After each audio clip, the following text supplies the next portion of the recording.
As the U.S. marks Martin Luther King Day, the African American community is knee-deep in an economic nightmare. There is no question that Black America is worse off than it has been in at least the last 30 years. You got some change, sir?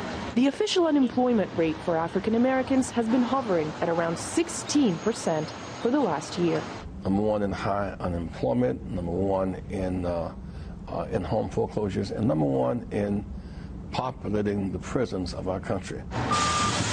Many say if these numbers represented any other minority group, the U.S. would be in a state of emergency.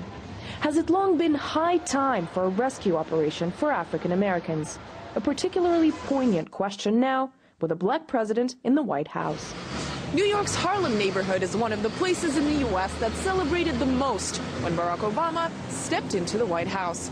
But 2 years into the presidency, the cracks in the dream for a better life have become too wide to hide. Extreme unemployment with resulting poverty has created a pandemic of millions who need to be helped within Black America.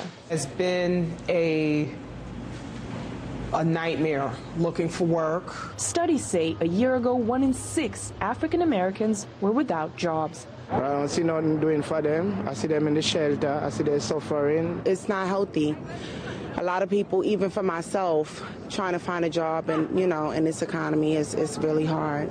It's really hard. If there's no help centers and there's no opportunities, then it's like we just stay at one economic level, like a low income levels and poverty. Many say racial profiling continues to be a major obstacle to winning in the job market. Literally hundreds of studies have shown without doubt repeatedly that, for example, a white man with a prison record who applies for a job is more likely to get a call back for that job, an interview for that job, than a Black man with a college education. Experts believe that's exactly why Obama should be putting in place specifically targeted policies.